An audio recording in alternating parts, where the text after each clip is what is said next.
Hi everyone. People often ask how they can support more great stories from the wild, and thank you, that's awesome. We really appreciate you asking. The Wild is a joint production of myself and KUOW Public Radio, and you can support this vital work by checking out our show notes, because there you'll find information about supporting my wildlife organisation, Chris Morgan Wildlife, through Patreon. Help fuel the next adventure. Okay, enjoy the episode, you guys. Condor has landed right here. I'm at a very special place, a wildlife refuge in Southern California.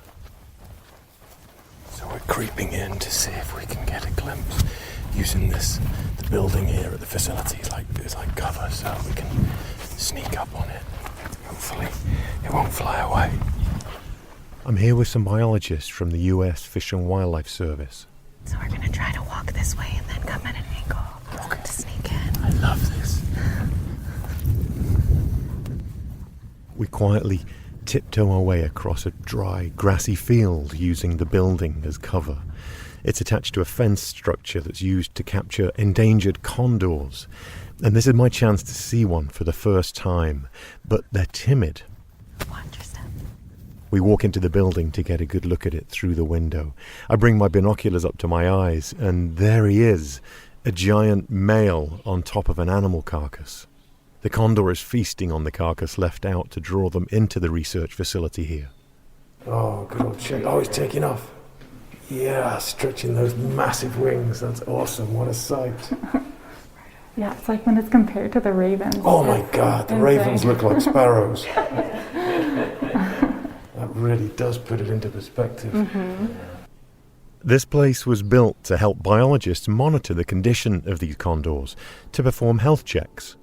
The California Condor population has been on the edge of extinction for decades. It's been a constant battle for conservationists to keep this bird from blinking out. These creatures are so iconic, I feel like I'm meeting a bit of a movie star. They were one of the first 78 species listed on the original endangered species list in 1967, and they are still on it.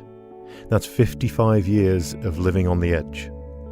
But seeing one, I was struck with the resiliency and magic of these birds. Condors are huge. They have a 9-foot wingspan and a bald, orange pumpkin-like head. I would describe a California condor as a big, goofy black bird. They are North America's biggest bird. Long white triangles that look like they've been painted down the underside of their wings, and giant feathers that fan out at the tips, like huge, outstretched flamenco dancer fingers. They look like planes. They're just incredible. When you see them flying, the way they soar, it's just unreal. It's like you're looking back in time. I kind of sometimes think of them as like pterodactyls in the sky. They are, like flying dinosaurs. But today, their future lies at the mercy of a hidden threat. Mortality signals revealed that it was dead. It had high levels of lead. The light went on. That was it. Lead. And it's poisoning them. But these birds have brought together a curious team of people who love them. And they are doing everything they can to make sure that they're around for not just another 55 years, but well beyond all of us. From KUOW in Seattle, I'm Chris Morgan. Welcome to the Wild.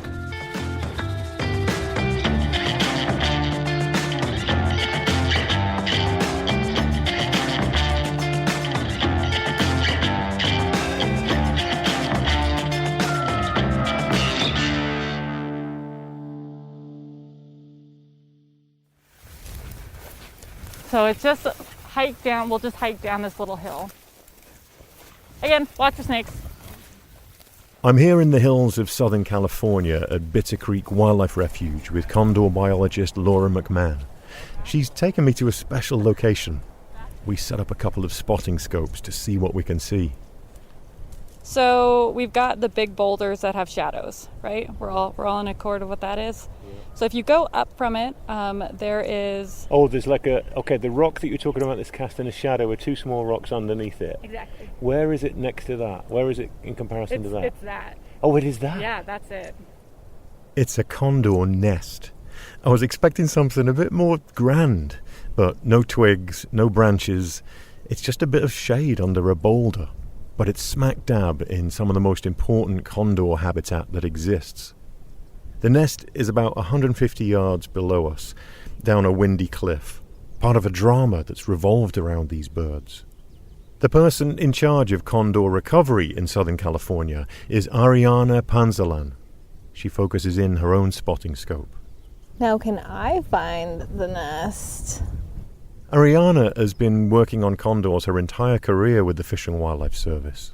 I am not a bird nerd, contrary to popular belief. If anybody sees a bird, all my friends and family, they're like, what bird is this? And I can identify them through Google, but I couldn't identify them otherwise. Condors, on the other hand. Condors, on the other hand, I know a lot about. Yeah, I know a lot about one bird. Condors are known as nature's cleanup crew. They eat dead things. They only eat dead things. Their job in the ecosystem is to clean up carcasses on the landscape. Condors are super important and overlooked because, you know, they're so characterized as evil or ominous. Vultures in cartoons are always scheming and plotting and waiting for things to die. There's no sign of the bird at the nest, but Ariana wastes no time. She's keen to tell me more about the role these giant birds play. Really, vultures and condors are such important parts of the ecosystem. What is that helping in the ecosystem when you've got a cleanup crew like a condor there? Yeah, it helps mostly prevent disease, which is really nice, and nutrient recycling. So when vultures are around, they can find carcasses much faster than other species can. So they find the carcasses really quickly and can consume them before harmful bacteria grows and can spread through other scavengers, especially mammalian scavengers like coyotes or hyenas over in Africa. In other words, the voracious appetites of condors and other vultures around the world keep other animals from getting sick. A deer carcass that's weeks old can be riddled with bacteria that would make most animals quite sick, but a condor's stomach has a very low pH. It's so acidic they can eat disease-causing bacteria and destroy them with the power of their gut. Way back in the day, there was a study where they had vultures eat carcasses that had diseases in them, and they destroyed anthrax, like the pathogen that causes anthrax. California condors have perfectly evolved into a machine for eating dead animals. Eyesight that can spot food from huge distances away. Wings that carry them for hours at a time over hundreds of miles to search, often to 15,000 feet high. Right down to a bald head that makes for easy cleanup. Just wipe it on a rock to get the blood off. But it's the condor's digestive system that's core to their life. But despite all these well-honed physical marvels, for decades the condor population was crashing. They were once found right across western North America. There were thousands of them. But as settlers arrived in the West, they started killing large predators. Fewer predators meant fewer predator kills for condors to clean up. By the 1960s, condors were only found in California. Their numbers were getting smaller and smaller. The question was why? It's been illegal to kill a condor for nearly 100 years. The threat was more insidious. Not a bullet from a gun, but more the lead from a bullet from a gun. And so condors will eat small pieces of lead that's embedded throughout an animal's body, and those small pieces of lead will can become poisonous. And so that's condor's main threat today. Lead ammunition. When a hunter makes a kill, they butcher the animal like a deer, and they leave behind guts, bones, and often hundreds of tiny fragments of lead bullet embedded in the carcass, from the bullet basically shattering on impact. And of course, when a condor finds a carcass, a gut pile like this, it's feast time. That super acidic stomach means they can eat the whole thing, including the lead fragments.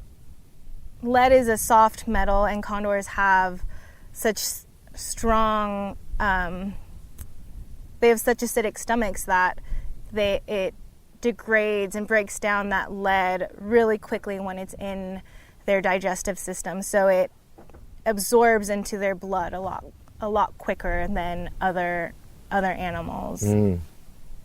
It's the number one threat to condors, and the effects of lead are devastating. One of the worst of them is called cropstasis. Like a lot of birds, condors have a crop, a balloon-like pouch that's part of their digestion system. They fill it up with food, and it helps them push it down into their stomach. On a condor, the crop can hold up to 3 pounds of food. But if a bird has high levels of lead poisoning, the crop stops working. Laura says this means the bird can't digest the food. So it kind of just sits in this pouch almost, and they can't digest it. So it just sits there, it gets like rotted, and it'll get really enlarged. Sometimes they also get really thirsty, so if they like drink water, and it's just this sack, and they're trying so hard to eat, but they're starving to death because they're just not processing it. And it's a pretty horrible way to go. Ariana has been working with condors for almost a decade now. She sees firsthand how ugly this battle with lead can get for these birds. What does it look like when a condor has lead poisoning? Is that... It must be a nasty thing to witness. Yeah, it's honestly heartbreaking. I haven't been out in the field for so long, so now I'm like having to recall the memories of seeing birds out in the fields and going to recover them when they're so sick. It's really debilitating. They lose motor functions because it affects their nervous system, so they lose motor skills and they become really unstable, and they can fall, start stumbling on the ground. And even seeing condors on the ground is horrible. I mean, they're meant to be soaring in the sky, so when you see a condor on the ground and it's struggling to stand up and its eyes are drooping and its wings are drooping, it's heartbreaking, and you can see they're trying to fight for their lives. Oh my God, I didn't expect to get so emotional. It's okay. You're getting me there as well. It's hard seeing them get sick, and yeah, they kind of just get resigned to being in your care. Some can fight still, but it's hard seeing it.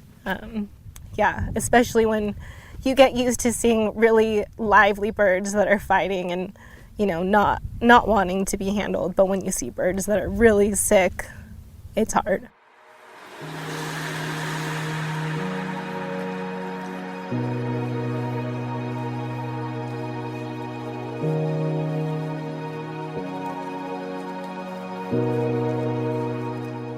Ariana and Laura are part of a team that now captures the California condors regularly, including at the facility here.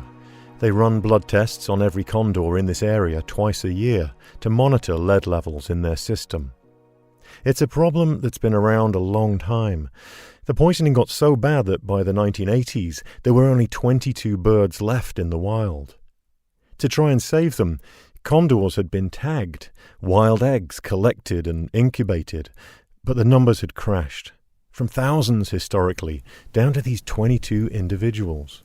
And when that happened, that's when the condor biologists decided that we need to save this species. We're going to trap every wild bird and bring them into captivity for a breeding program and hopefully release them back out on the landscape. But of course, how to capture 22 condors was the question, and it's become quite a legendary story. We're standing at the location right now. It's just a small area of gravel on this grassy slope, but in 1987, this is where a biologist dug a pit, like a shallow grave basically, and just sat there, motionless and camouflaged, covered with debris and dirt, for hours. They would sit in that pit from before sunrise to just before sunset, waiting for condors to come feed on a carcass that was right next to the pit. The condor would see the carcass, cruise down, and land just a few feet away. And when it did, an observer up the hill would radio the biologist hiding in the pit. And when a bird would come and start feeding on the carcass, a biologist would either grab their legs or they would use a net gun to capture the birds. Either way, it sounds messy. It was 1987, 21 condors were caught, and then finally, the 22nd, named AC-9. It was the last free California condor, which meant that the species was now officially extinct in the wild. They were transported to 2 California zoos to breed in captivity, and it marked the beginning of a massive effort to grow their numbers and bring them back. And by 1992, condors were re-released out in the wild, starting down in this area, and then up in Big Sur, and out in Arizona, and then Pinnacles was the last release site. They're also released in Baja, California. And so What a journey. We went from 22 birds in the wild, and now we're up to around 300. It worked, from 22 to 300. But condors still hang in the balance, especially when the main threat to them in the wild is still out there. Maybe I'm just so hopeful that my eyes are playing tricks on me. Back standing at the top of the windy drainage, scanning below with my binoculars, I'm really hoping we'll see a condor at this nest site. Every rock and bush I spot looks like a bird. You'd be surprised what looks like a condor Yeah. when you're looking for a condor. You'll be like staring at a hillside and you're like, that is definitely a condor. And then you're like, that's a shrub. That's a shrub. Yeah. The light changes and you're like, ugh. You're like, oh yes, I finally found it. It's a pine cone, or It's a the shadow. So many shadows look like condors. Oh, there is a condor actually sticking its head out. There's a condor sticking its head out. It's happening. Oh my God! I squint through my binoculars, and sure enough, there it is. A massive condor has waddled out from under the rock, and it's stretching its wings out. Laura and Ariana are as thrilled as I am. Guys, we saw something. We saw something. So that's the male. It has a blue tag. They number all the birds when they tag them, and Ariana and Laura know each of them. This boulder, just resting there on a precarious slope, is the nest site of condors 328 and 216. Condors mate for life.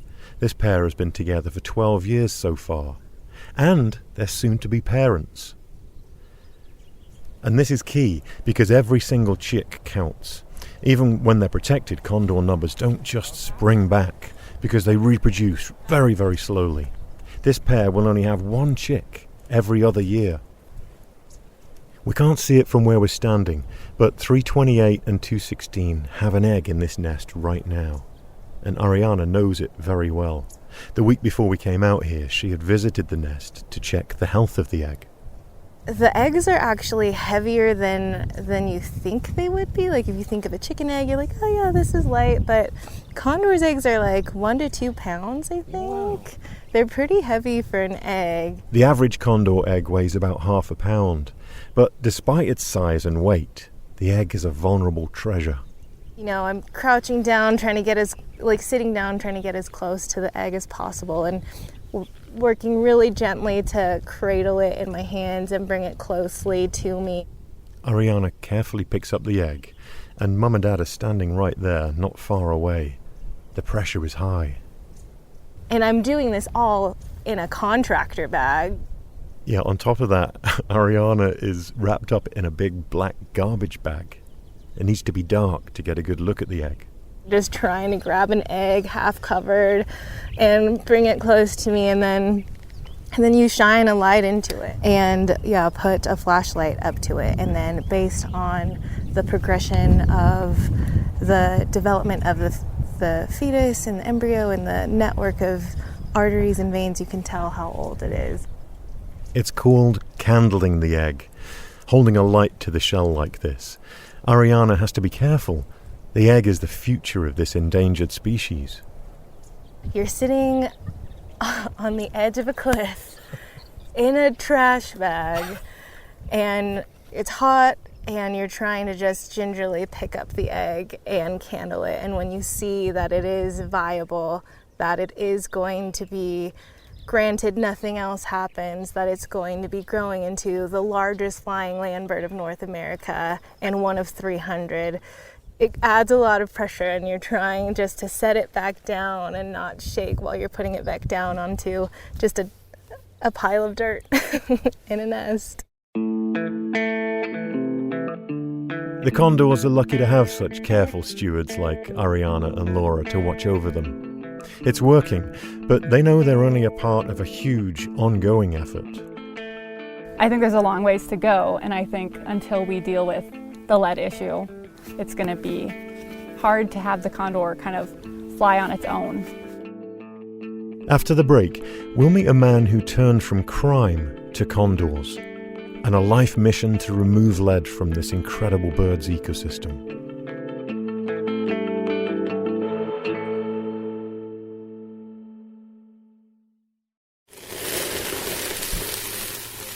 And that's elk. This is elk from Jackson. Yes, that's the elk from Jackson. We're gonna have burgers with that. This is Anthony Prieto. I'm at his house with him and his sons in the mountains just outside Santa Barbara, California. He's grilling up some elk burgers. Oh, these are going to be... The patties are sizzling on a little Weber grill in his driveway, and they smell delicious. I've been looking forward to this day for a while. I met Anthony a few years ago and heard just snippets of his story. Now I'm here to hear the rest. He's a no-nonsense kind of guy. Anthony's an avid hunter, and the elk he's grilling was shot by his son on their recent hunting trip to Wyoming, using non-lead ammo. This is what you do. This is why you bless the animals, so it'll help to nourish the others that can't do what we do. That's a huge part of the reward, is you guys get to experience this. You know, if you can't get out to Jackson Hole and chase elk, we'll chase them for you, and then we'll bless you. Anthony loves wildlife and sees his role as a hunter in a very spiritual and connected way. It's such a lost connection to earth, and so to live where we live now, to grow our own vegetables, to still hunt and harvest our wild game, for my boys to really, really understand and appreciate, wow, this is where it comes from, Dad. He's become an advocate for removing lead from the condor's environment. It was his grandfather Leo who taught him about hunting. He was an immigrant from Michoacan, Mexico, who loved nature and knew how good it could be for young people.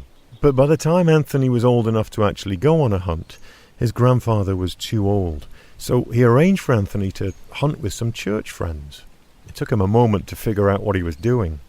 And was it a steep learning curve getting into hunting? Yeah, the first time I put on a backpack, because you're supposed to put on a backpack, which I didn't know, to put your knives and your saws, and I put on the backpack and everything fell out because I put it on backwards. My friend goes, oh, God. He stuck with it, though, and got hooked on the hunting life. Anthony also remembers his grandfather telling wonderful stories of the flying giants that flew in the skies around California's Topa Topa mountains, near where Anthony was born. It was 1967, and the condors were in trouble, the year they were put on the endangered species list. Something had to be done to save the species, so the first wild-born condor was captured to start a breeding program at the LA Zoo. The bird was given a name, Topa Topa. Anthony was 5 years old and remembers hearing about this pioneering condor from his grandfather.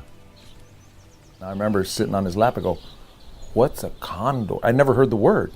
It was just a really big, prehistoric-looking bird that still lives up here. They caught one. And I go, where's it at? And he goes, I think it's at the zoo now.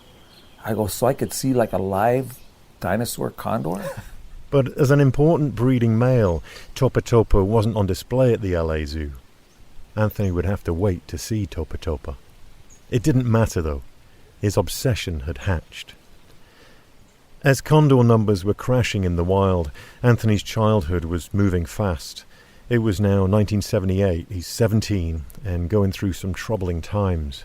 He'd become wrapped up in gang life. Well, I got into the gang just being Chicano. It was just a really intriguing subculture that I was attracted to because my cousins in LA were involved in gangs. And it was just glamorized down there. It was life and death. But as an athlete, I knew I wasn't going to go too far in sports. As a gangster, I think I could go a little farther. As a young Latino, an impressionable teenager, the gang life was irresistible. And then, the peer pressure, the notoriety, and the power and prestige that you get with that lifestyle. It just perpetuates as you do more and more bad things. Anthony had joined the Barrio Hoods gang in Santa Barbara. He was nicknamed Little Spider. There was an older guy in our neighborhood named Spider, so they called me Little Spider. So physically active, we'd train together, we'd box, we'd lift weights, and we were in the best shape of our life, 17, 18, 19. But then we got to use that on the streets. And when you get the respect level, that was for, it was like everybody moved out of our way. Nobody said a word, and it was we could go wherever we want, do whatever we want, with whoever we want. That power that you get with that, it just strokes your ego because we're all insecure people at some point to some degree. 17, 18, 19, 20-year-old male with an ego inflated, thinking you're bulletproof, that was the attraction. His dad was concerned, so to try and get him going in the right direction, he bought Anthony a hunting rifle to encourage the hunting Anthony had enjoyed and maybe steer him away from the trouble that he was getting into with the gang. But he said, please do not use these on people, because he knew what I was involved in. Like, I won't, Dad. I won't. So I didn't. But Anthony's love for condors never left him, like something he couldn't shake. Even while he's out on the streets with the gang, the condors are never far from his mind. His friends, the other gang members, would make fun of him for it. Why you like that ugly bird? I go, it's just a cool bird. It's prehistoric. I was different. My friends were just like, I don't get it, Anthony. One day, he's in high school and hears that the captive condor, Topa Topa, is finally on display at the LA Zoo, and he wasn't going to miss out on his chance to see his real-life dinosaur bird. I remember I ditched school that day, drove down to LA with one of my homeboys, and it was a drizzly day. Nobody was at the zoo, but the zoo was open, and went right to his display, and I sat there for about a half hour and just watched him. Topa Topa kind of solidified things for him, but Anthony just wanted to learn more, so he visited the Museum of Natural History in Santa Barbara.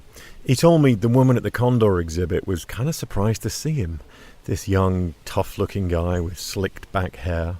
And I walked in, all dressed how I dressed. How were you dressed?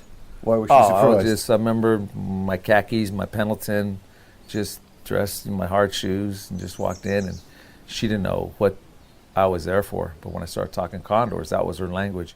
The woman could see that he was serious, so she invited Anthony to a presentation about the captive breeding program so that he could learn more. She says, some of the current condor wild biologists are going to be there. You could meet them. Then she introduced me to the crew afterwards, and I asked straight out, how can I help? Oh, you want to volunteer? Yeah. That's all I had to do was ask. It was a different mindset. He volunteered his time to help however he could, monitored condor flights, helped nurse sick birds, and became friends with the condor biologists, including the lady from the museum. Anthony remembers when he first learned what was killing condors. It was 1983, and a very sick radio-tagged condor was found. And lo and behold, that bird unfortunately died. Mortality signals revealed that it was probably dead. They were able to retrieve the bird, and upon doing the necropsy, the autopsy, it had high levels of lead. The light went on. That was it. Oh, that's what they're dying from. There weren't many solutions at the time, but Anthony was committed to doing whatever he had to do to protect condors, to keep them from eating lead. So when I first started hunting with those guys, I'd tell those guys, bury the gut pile. By then there were like 3 condors left on the planet. Well, there's no condors. I go, just bury it anyway. Just bury it. So the condors can't get to it. Condors and whatever else eats it, they won't die. Man, but Anthony, it's like 2 a.m, man. Just do it. I would do it. I would stay behind and do it. But it was years later before he heard about a possible solution to the lead issue. In 1997, a friend of mine that I had started hunting with, he said, "Anthony, I found a non-lead round of ammunition. Let's try it." Yeah, let's try it. He took some of this ammo, made with copper instead of lead, down to the shooting range. The bullets are less dense, so they shot a bit higher, but a few simple scope adjustments corrected that. And this is it, he thought. Copper is the solution. But other hunters were skeptical. They thought copper ammo wasn't powerful enough, couldn't take down a large animal. But our big test was going to Montana. Out in the mountains of Montana, Anthony comes across a herd of elk. They got spooked as he approached and quickly took flight. I ran as fast as I could. I was able to get a shot off, and I had a good rest, and it was like about a 300-yard shot. And before that animal hit the ground, this is a 800-pound elk, it was dead. And I'm like, wow. It worked. And copper doesn't fragment like lead, so the kill is cleaner, more humane. But most importantly, there's no lead left behind. It was the proof he needed. Immediately he sets out on a path to educate other hunters. He had the credibility, could speak Spanish to Latino hunters, and he had no problem walking up to people in the field who were holding guns, in a way that some condor biologists might not have been comfortable with. So this is a 300 Winchester mag, a 24-inch barrel. Anthony shows me some of the copper ammunition. Bolt action. And there's actually nothing inside the chamber, but you always do this to check. Mm-hmm. Here's some non-lead ammo that is hand-loaded for us. And looking at that, does it look any different to what a lead ammunition bullet would? No, it looks the same. Literally identical. It's all he uses these days. Even so, preaching the gospel of copper bullets isn't easy. Not all hunters are as excited as Anthony about switching. Some see them as unwanted government regulation, and copper is more expensive. I always tell them, just don't buy a 12-pack of beer and don't buy 3 bags of chips. There's your $20 difference from lead to non-lead. That's it.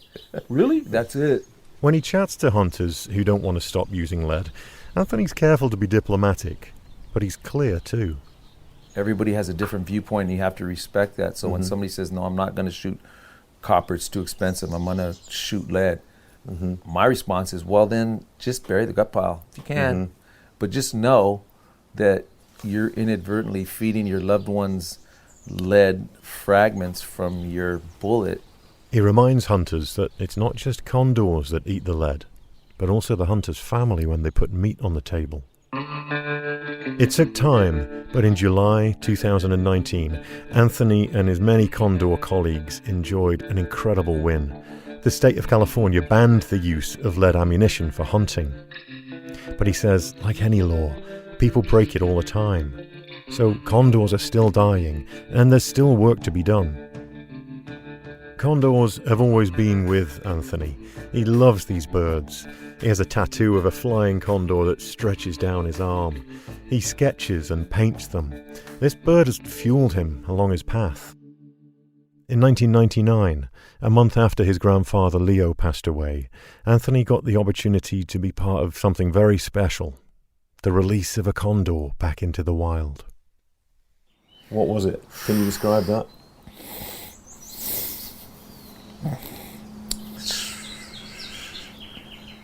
No words.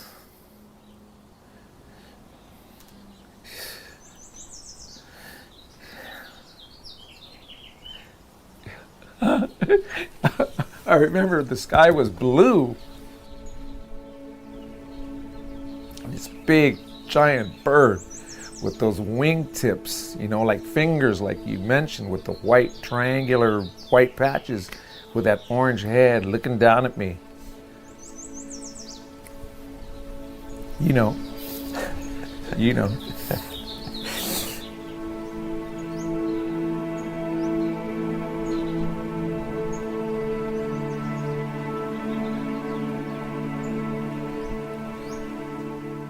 What's your dream for the future of the California Condor? That it one day will not need human intervention to help it succeed in the wild. We won't have to put nest cams. We won't have to put out carcasses. We won't have to put out transmitters or GPS units. We won't have to trap the birds biannually and do blood work to see if their levels of lead are going to be okay or not. Hands-free. Yeah. Hands-free.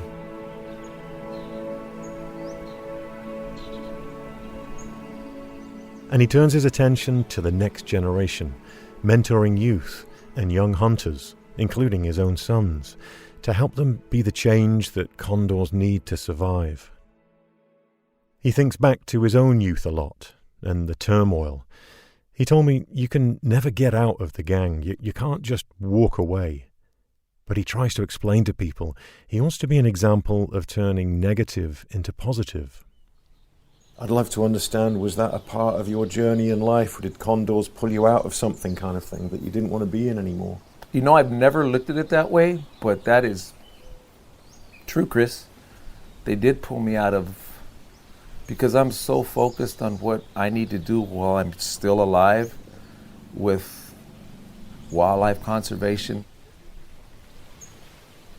Anthony has now been involved for 44 years, and amazingly, so many of the characters are still a part of his life, including Topa Topa, the first flying dinosaur condor from his childhood at the LA Zoo in 1967. Topa Topa is now 55 years old, the oldest living California condor, and has produced 34 chicks, the most prolific breeder in the program. And while he's teaching about the condors he loves, Anthony is still learning from them too. Well, what have these birds taught you? I'd say this to my children on occasion. When life situations get them so stirred up, or even myself, but them, where they get so flustered. And I've said it, like the condor. What does it do when it's in trouble? Just rise above it. Rise above it. Rise, hit the thermal and just get higher and higher and higher. And once you hit that thermal, do that wing tuck and move on.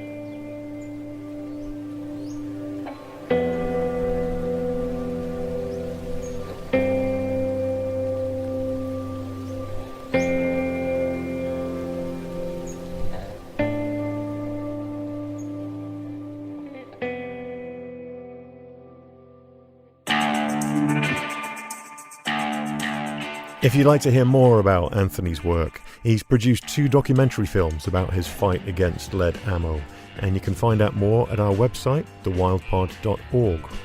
The Wild is inspired not just by nature, but by people who work in it, love it, protect it.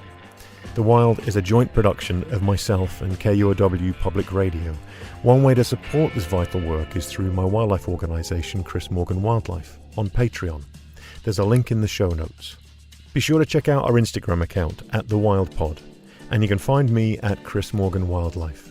A very special thank you for their kind financial support to Jill and Scott Walker, Rose Letwin, Ellen Ferguson, Anna Kimball, John Taylor, Mark and Rebecca Wilkins, Bob Yellerlees, and Paul Lister. The Wild is a production of KUOW in Seattle and me, Chris Morgan, with support from Wildlife Media. Our producer is Matt Martin. Jim Gates is our editor. Our production team includes David Brown, Juan Pablo Chiquiza, April Craig, Cara McDermott, Tio Popescu, Darcy Riggins-Schmidt, and Brendan Sweeney. Our theme music is by Michael Parker. I'm your host, Chris Morgan. Thanks so much for listening. Take good care.